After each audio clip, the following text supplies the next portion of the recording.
another Leetcode problem, 490, the maze. So yeah, it is a basic search problem. Basically, we are having a start position, and we are also have a destination. Yeah, we just need to check if we can go from the start to the destination. But there is some limitations of the directions.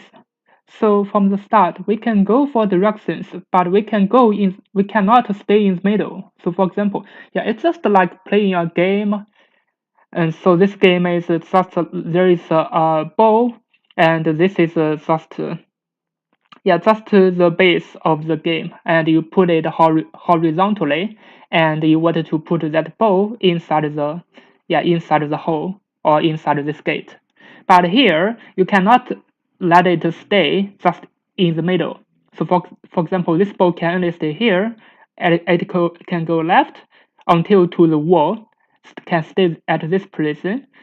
Yeah, but it cannot stay at here, this position, because that is restricted according to the description. So for example, the ball will go here and go down, stay here, and then go left, go to here, and go down, and then go right.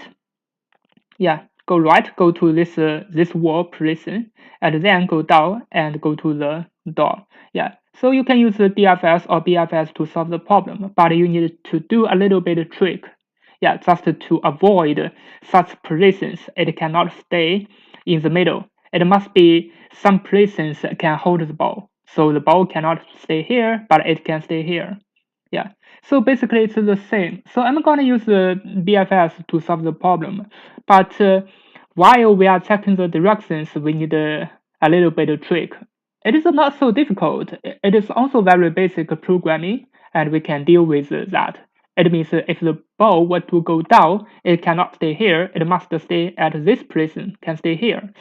For example, if the ball go here, it must go down here. If it were to go left, it must go to this position. Yeah. Yeah, now let me just start coding. So for the BFS, I'm gonna use a queue, so it would be a Dequeue. So inside, I'm gonna use a tuple.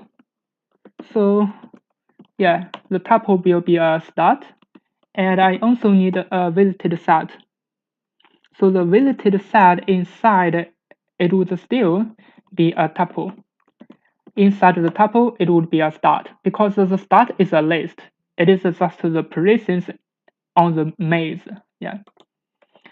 Now I also need to prepare two variables R and C, rows and columns of the maze, and length of maze 0. So this is the column. Yeah, let me check what I just need to return a true or false. Yeah, let me just start the BFS. So while Q, let me use R and C. This means row and column positions. It would be Q dot pop left. Now I also need a direction. Let me prepare a direction, because it can go for directions. I'll prepare a directions array. So inside, I just prepare the four directions: 0, 1, 0, -1, 1, 0, and -1, 0. Yeah, I don't need to check which is up, down, left, and right, but I just need to keep that four directions because I'm gonna use it later. Now, the row and column has already been popped out. I need to check it. So if R equal to destination 1 and destination 0 and C equal to destination 1, so I'm sure I've already go to the destination. I'm gonna return a true. Yeah. Otherwise, finally, I'm gonna return a false.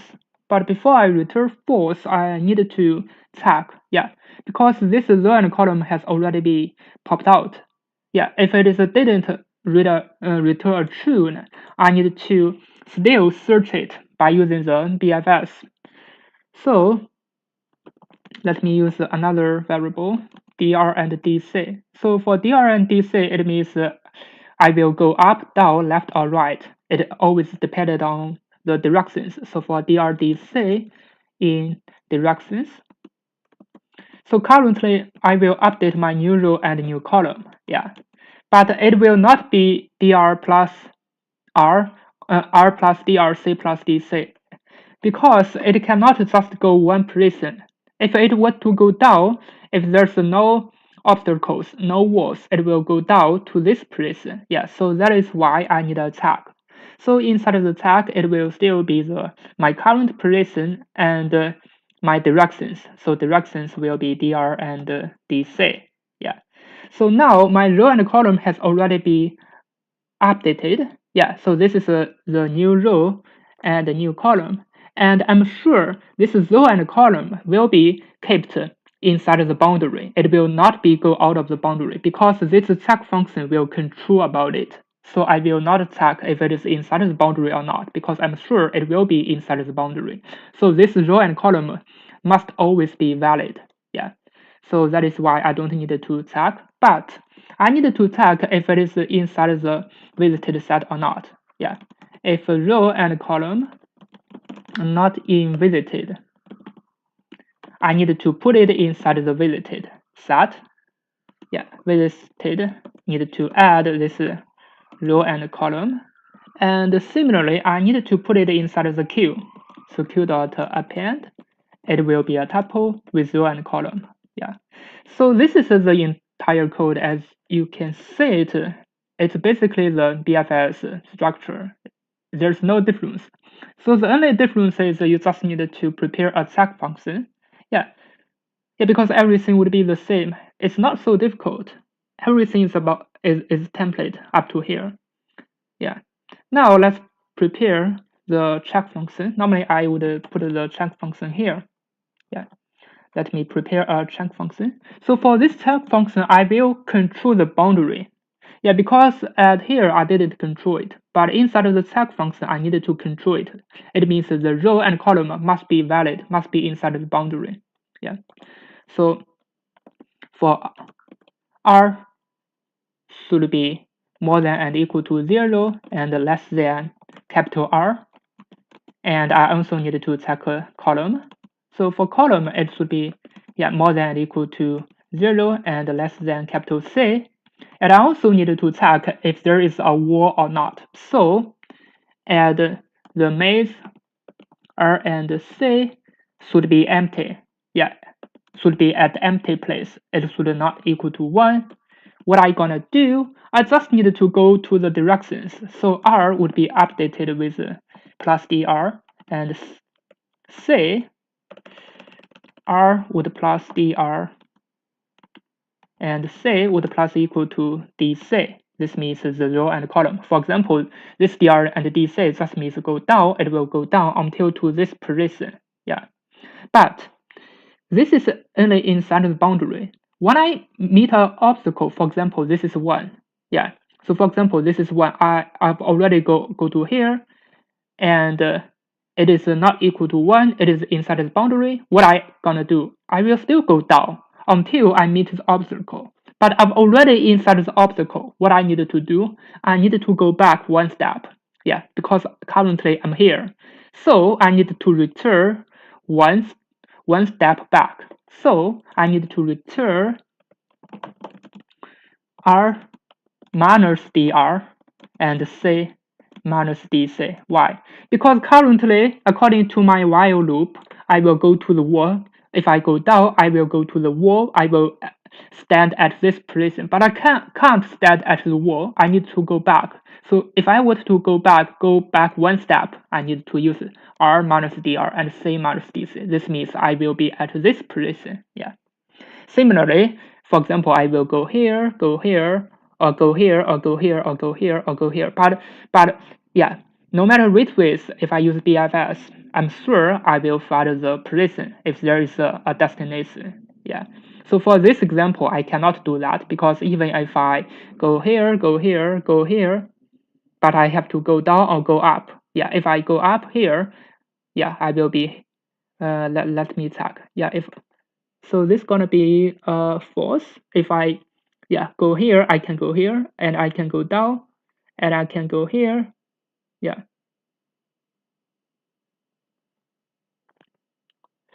Yeah, let me check if I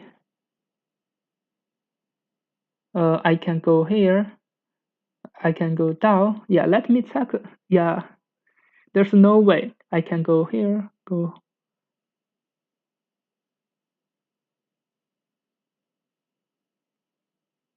Yeah, but if I were to go here, I have to be here or here. It means I can, yeah, but I cannot stay here.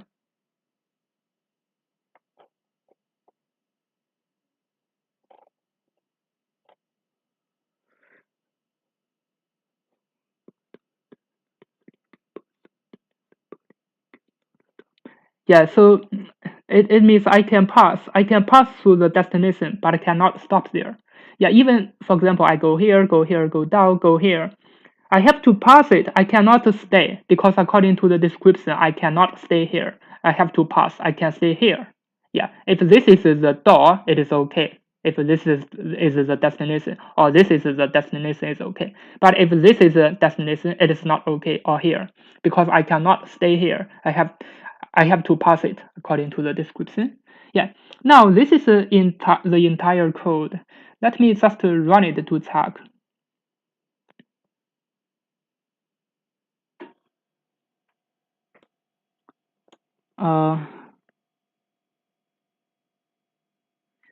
Cannot unpack non-iterable int object, so the queue cannot pop out.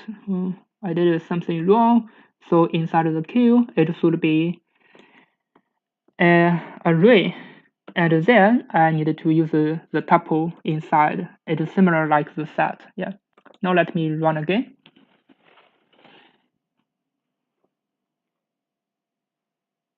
Yeah, as you can see, it passed. Now let me submit it before analyzing the time complexity.